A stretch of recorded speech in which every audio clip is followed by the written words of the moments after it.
معزز دوستو، زندگی کل بھی اتنی ہی نازک تھی جتنی آج۔ بات صرف احساس کی ہے۔ کبھی کبھی مجھے لگتا ہے کرونا کوئی بیماری نہیں ہے، یہ کوئی وبا نہیں ہے، یہ بس ایک کال ہے یاد دہانی کی۔ خواتین و حضرات، طب کے شعبے سے منسلک ہونے کی وجہ سے میں نے زندگی اور موت کے درمیان جس کرب کو محسوس کیا ہے، اس نے زندگی کی نزاکت اور بے ثباتی کا احساس بارہا دل میں ڈالا ہے۔ موت کے ساتھ پہلی بار واسطہ لالا جی کے انتقال کے وقت ہوا تھا۔ لالا جی لگ بھگ 80 برس کے قریب ایک بھرپور بڑھاپا گزار رہے تھے۔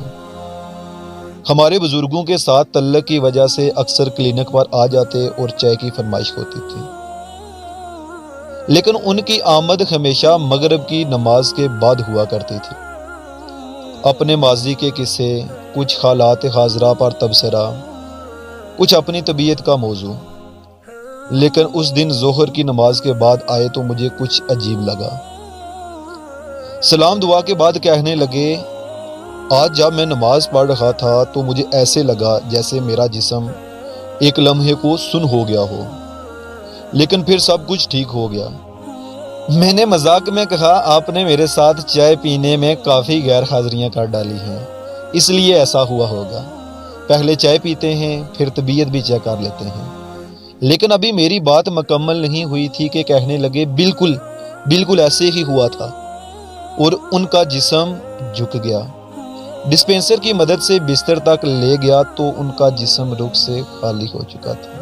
ایک دن اپنے کیبن میں بیٹھا کچھ کتابوں کا مطالعہ کر رہا تھا کہ کچھ لوگ 20-22 سال کے نوجوان کو سینے میں معمولی درد کے ساتھ لے کر آئے۔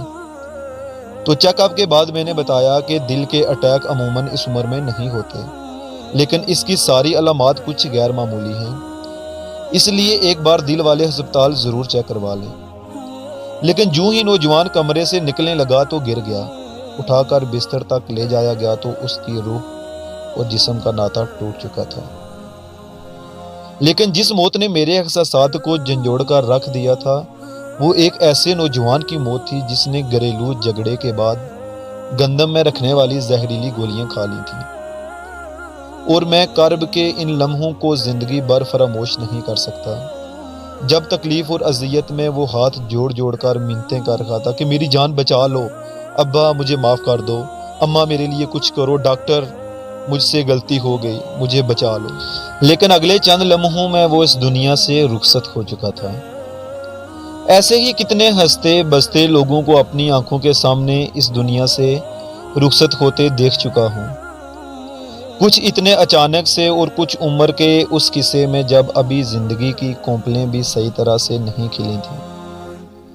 20 سالہ عائشہ میرے کلینک سے دوا لے کر نکلی، ابھی کچھ دور ہی گئی تھی کہ دوپٹہ موٹر سائیکل کے پہیے میں آ گیا اور سر سڑک سے ٹکرایا اور زندگی کا خاتمہ ہو گیا۔ ننھا مہتاب اس دن دنیا پر آیا تو سارے آنگن میں روشنی پھیل گئی۔ کیس گھر پر ہی ہو گیا تھا، سب بچے کی خوشیوں میں لگ گئے، لیکن جب ماں کے زرد چہرے پر نظر پڑی تو سب کے اوسان خطا ہو گئے۔ میرا کلینک قریب تھا، اٹھا کر میرے پاس لے آئے، لیکن اس وقت تک ممتا روٹھ چکی تھی۔ پتہ ہی نہیں چلا کہ عثمان کھیلتے کھیلتے کیسے پانی کے ٹب تک جا پہنچا۔ جب ماں کی نظر پڑی تو ننگے پاؤں لے کر دوڑی، لیکن میرے سامنے اس نے اپنی آخری سانس لی تو میرے اندر اس کی ماں کو کچھ بتانے کا حوصلہ نہیں تھا۔ عبداللہ اپنے باپ کی دوائی کی بات پوچھنے میرے پاس آیا، اور کچھ دیر بعد ڈکیتی کی واردات میں اس کے قتل کی خبر سنی تو دیر تک میں سکتے میں رکھا۔ 15-16 سالہ فاطمہ کو اپنے باپ کے ساتھ گنے کی ٹرالی کے ساتھ موٹر سائیکل کے ایکسیڈنٹ کے بعد جب کلینک لایا گیا تو ابتدائی طبی امداد کے بعد سی ٹی اسکین کے لیے ریفر کیا تو وہ خود اپنے قدموں پر چل کر بیرونی گیٹ تک گئی، لیکن پھر چکر کھا کر ایسے گری کہ دوبارہ کبھی نہ اٹھ گئی۔ افضال صاحب، جن کا گھر میرے کلینک کے بالکل قریب ہے، جب لائٹ اپنے مقررہ وقت پر نہیں آئی تو جنریٹر سٹارٹ کرنے لگے تو اچانک بجلی آ گئی اور کرنٹ لگنے سے کوئی آواز بلند کیے بغیر اپنے خالق حقیقی سے جا ملے۔ دوستو ایسے ہی کتنے لوگوں کی زندگی سے تعلق ٹوٹنے کا گواہ ہوں میں۔ معزز ناظرین کرام، اور شاید ہم سب ہی موت کے ایسے سینکڑوں ہزاروں واقعات کے عینی شاہد ہوتے ہیں۔ ہم ہر روز جنازوں کا اعلان سنتے ہیں، اپنے پیاروں اور قریبی رفقا کے کندھوں کا سہارا بنتے ہیں، لیکن پھر بھی سماج کی بنائی ہوئی مصنوعی علائشوں کے لیے زندگی کی اس سب سے بڑی حقیقت اور سچائی سے منہ موڑ لیتے ہیں۔ اگر حقیقت کی آنکھ سے دیکھیں تو فریب کا حلقہ اور سانسوں کی ڈوری دونوں ٹوٹ جائیں گے۔ زندگی ایک روکھی حقیقت کی نمائندہ بن جائے گی۔ دوستو، موت دنیا کی سب سے بڑی اور اٹل حقیقت ہے۔ دنیا میں خدا اور مذہب کے منکرین تو بہت مل جائیں گے، لیکن موت سے انکاری شاید ہی مل سکے۔ ایک لمحے کو سوچ دل میں آتی ہے اور زندگی اپنی تمام تر نزاکتوں کے ساتھ سامنے ڈگمگاتی نظر آتی ہے، لیکن پھر بھی ہم موت سے اپنی نظریں چرا لیتے ہیں۔ وقت ہماری زندگی کو دیمک کی طرح کھا رہا ہے، اور دوستو جب کوئی چیز کم ہو رہی ہو تو وہ ایک دن ختم بھی ہو جاتی ہے۔ جب موت اس قدر برحق اور زندگی اس قدر غیر یقینی ہے تو پھر سوال پیدا ہوتا ہے کہ ہم کس لیے دنیا میں آئے ہیں، ہمارا اس دنیا میں آنے کا مقصد کیا ہے اور ہمیں کیوں پیدا کیا گیا۔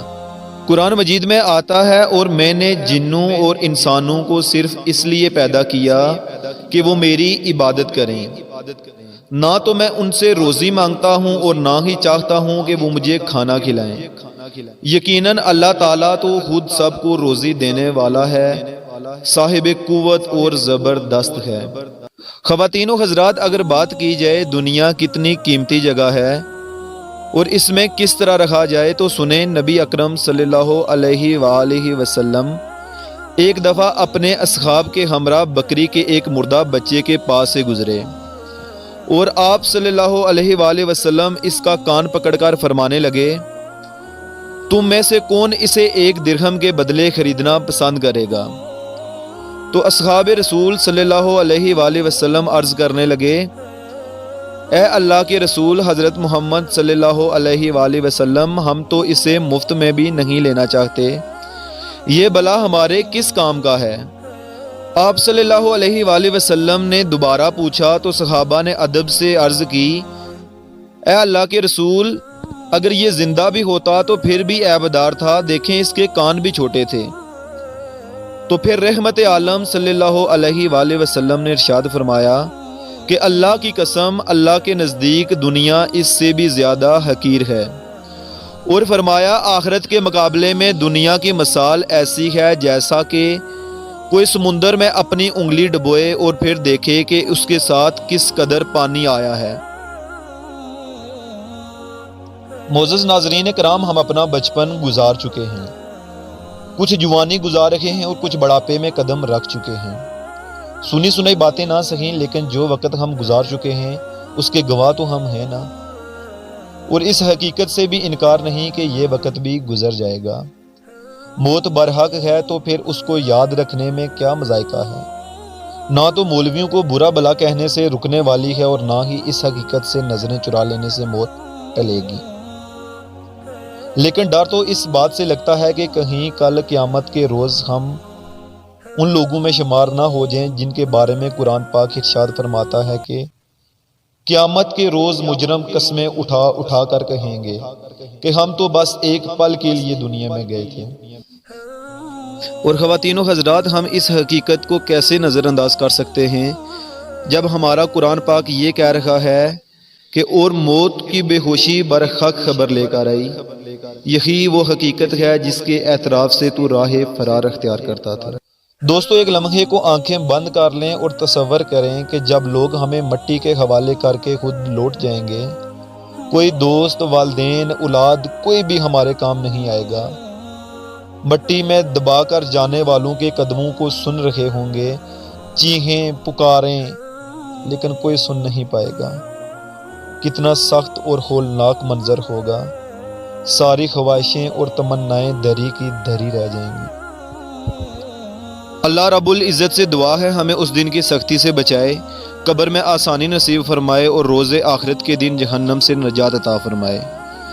اور ایک بات یاد رکھیں، یہ کرونا بس ایک یاد دہانی ہے، اس مقصد کی طرف جو ہمیں دے کر بھیجا گیا تھا۔